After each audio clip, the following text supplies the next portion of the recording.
From 2014 to 2016, the terrorist organization ISIL or Daesh went on an antiquities purge, destroying dozens of sites and looting countless precious artifacts. One of the most prominent sites destroyed by ISIL was the former Assyrian capital of Nineveh. A quick look online will reveal this and all the gruesome details about the events. But did anyone do anything about it? The short answer is yes. A lot is being done, and prospects look good for archaeology in the area. The work at the city can be divided into 4 projects, led by the universities of Pennsylvania, Bologna, Heidelberg, and Toronto. UPenn has a permit for excavating at and around the Moshki Gate, and they were recently in the news for discovering some partially carved reliefs in the gate, which were immediately displayed as hallmarks of a new era. Michael Dante more specifically directs the excavations, collaborating with specialists within Iraq. Close by, French specialists are working in the Mosul Museum to help restore the artifacts that were destroyed by ISIL. Amazingly, pieces such as the throne dais of Ashurnasirpal II, which was directly above a detonated bomb, are beginning to come back together. Ariane Thomas, Near Eastern Antiquities Director at the Louvre, remarked, "When we said that with time, money, and know-how, we could revive even the most damaged works, this proves it." In the immediate aftermath of the liberation of Mosul, a particular discovery became known, a lost Assyrian palace under the destroyed mosque of the prophet Jonah.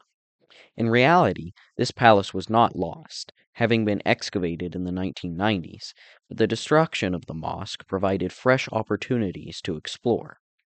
Currently, a German team headed by Stefan Mau is making much progress with excavating and stabilizing the palace. ISIL dug a network of tunnels inside the walls of the building, which have served as a guide for the project. The tunnels were first mapped out, and the remains thoroughly documented. Much was likely stolen. However, exciting revelations are being made with what material we still have. Part of the palace has been mapped, new inscriptions discovered, and gold artifacts from Egypt have been dug up. Stefan Mal has suggested a reconstructed mosque and incorporated site that would look something like this.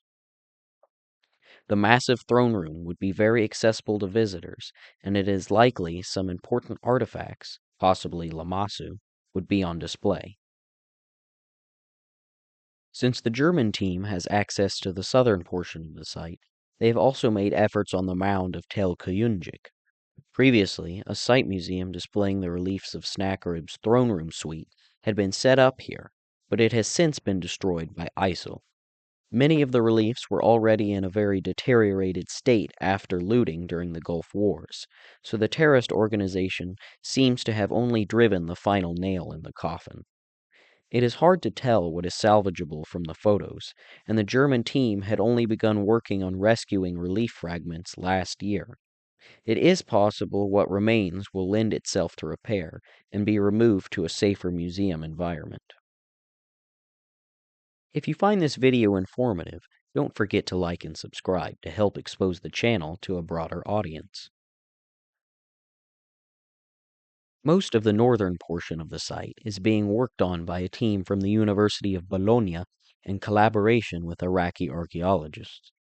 The main projects so far have been recovering the remains of the Adad Gate and excavating at more domestic settings in the city.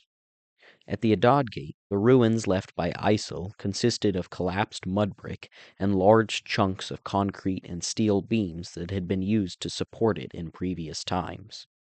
Niccolo Marchetti, head of the Bologna mission, recounts that his team used a giant crane to remove the steel beams and concrete, which allowed them to access the area better. The debris has been removed, and the inside of the gate has been exposed to a great height. The proper lighting and protection have also been installed, making it a perfect tourist destination for the future. In 2021, the University of Toronto began researching at the Shamash Gate at the east of the site. Work was primarily focused on documenting looter tunnels that ISIL had dug through the walls of the gate in their search for treasures. The tunnels were scanned and stabilized so that the gate would not suffer from collapse. Last year, the team from Toronto returned to begin excavations inside the gate, from which they excavated the first 15 meters of earth on the west side. Of particular interest were scattered human remains and fragments of a stela of Assurbanipal, both of which originate from a destruction layer from the final sack of the city. Only about a quarter of the gate has been excavated, and more exciting discoveries will surely be made in the upcoming season. Though an incalculable amount of material was lost during the terrorist occupation of northern Iraq, a great amount of work is being done to recover and further explore the great amount of history still in the country. Iraqi and international specialists have come together to expose the great stories of the past to a wider audience and restore the former glory of what was lost. The site of Nineveh is just one of many that is being worked on right now, but it is a perfect representation of the important efforts being made and a symbol for a hopeful future.